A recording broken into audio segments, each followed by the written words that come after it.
Salut la Rob Chris Family.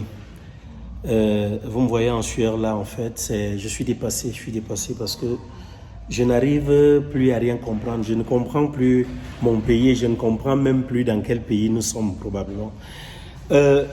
Tous ces jours-ci, il y a des scènes tellement bizarres qui se passent dans mon pays. Regardez d'abord, regardez un peu cette scène, regardez celle-ci d'abord, regardez. Est-ce que c'est normal que dans un état civilisé, on se retrouve en train de vivre des scènes pareilles? Est-ce que c'est normal? Nous sommes où, finalement? Le Cameroun est devenu quoi? Un état, je ne sais pas, le Far West, ce n'est plus un état dirigé par des autorités. On n'a plus peur de personnes dans ce pays, on n'a plus peur de la loi, on n'a plus peur des hommes en tenue. Même si derrière, certains me diront que les hommes en tenue, là, eux-mêmes aussi, ils dérangent, que c'est habituellement eux-mêmes qui provoquent et tout. Mais en toute honnêteté, moi, je sais quand je grandissais qu'il était vraiment, pour moi, incapable de regarder un homme en tenue dans les yeux, de le fixer dans les yeux. Mais aujourd'hui, ou c'est parce qu'il y a trop de jeunes, mais même à l'époque, il y avait les jeunes, mais il y avait le respect de la tenue, il y avait le respect des hommes en tenue. Mais d'où vient-il aujourd'hui que n'importe qui puisse se lever et frapper sur un homme en tenue? Et voilà, moi j'interpelle vraiment parce que je dis, je réitère, vous viendrez dire, certains viendront dire, les hommes en tenue, eux-mêmes ils dérangent, ils font ceci, ils provoquent, ils font cela. Mais il y a des numéros qui ont été mis à disposition de telle sorte que si un homme en tenue t'a violenté ou bien a commis une exaction, tu appelles le service en question et il répond de ses actes. Mais d'où vient-il maintenant qu'on lève la main sur les hommes en tenue n'importe comment? Et plus loin, je me pose la question de savoir, moi j'ai été policier pendant 15 ans. Moi, à mon époque, je ne me voyais pas dans un service où je vais me lever avec mon équipe, nous sommes là dans une équipe, et puis je vais arriver quelque part, oui, et puis quelqu'un va se lever et nous traiter comme je vois ça se traite là. Je dis aussi quelque part ici, j'ai l'impression qu'il y a un problème dans la formation ou alors dans le suivi de ces gens, de ces hommes en tenue. Il est inadmissible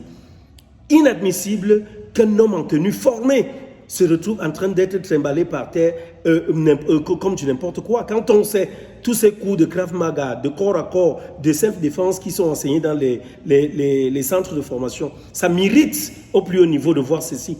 Et comme si cela ne suffisait donc pas, maintenant les hommes en tenue, d'où vient-il qu'un homme en tenue? Regardez un peu, regardez cette scène-ci.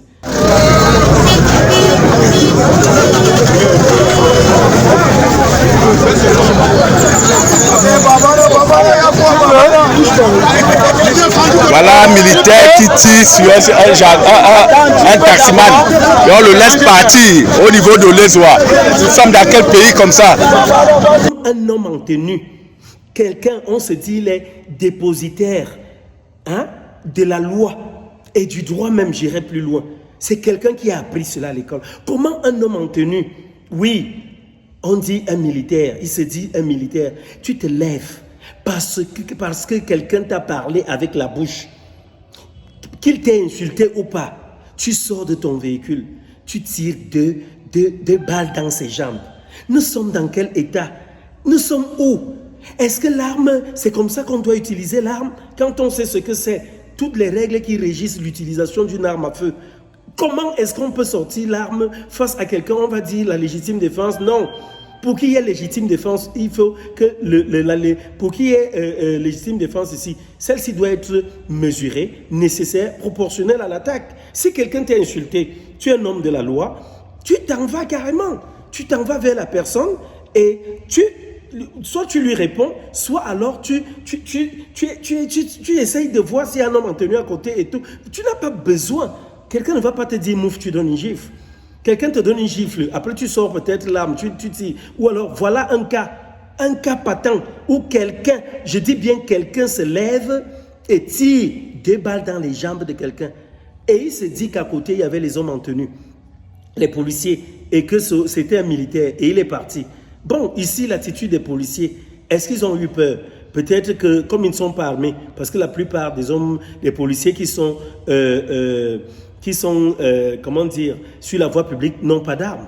Maintenant, eux-mêmes, ils ne peuvent pas faire usage de leurs armes comme ça. Si le monsieur était peut-être en tenue, on ne sait pas, ils ont peut-être eu peur de déclencher autre chose derrière. Mais maintenant, a-t-on tout simplement relevé le numéro d'immatriculation? N'y a-t-il eu personne pour filmer la scène?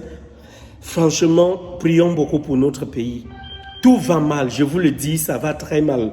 Les choses qui se passent ici actuellement, au point où vous allez voir, si ce n'est l'élève qui prend le couteau pour poignarder son professeur, c'est le professeur qui va plutôt le faire. Si ce n'est pas ça, c'est l'homme en tenue qui va tirer. Si ce n'est pas l'homme en tenue, c'est l'homme en tenue qui sera bastonné. C'est comme ça que ça commence.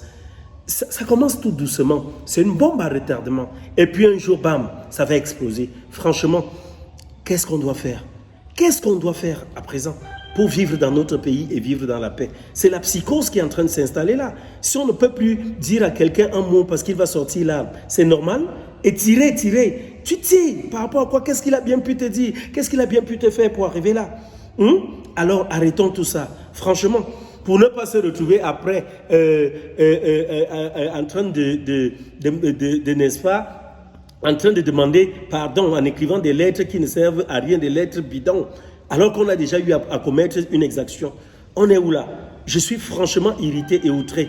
À ce rythme-ci, franchement, il est temps que l'État prenne des dispositions. Tout va mal. Et qu'il est temps aussi que nous fassions preuve de civisme et que chacun de nous puisse se lever et se dire, franchement, le Cameroun, notre pays est un État de droit et nous devons d'améliorer les choses. On est où là?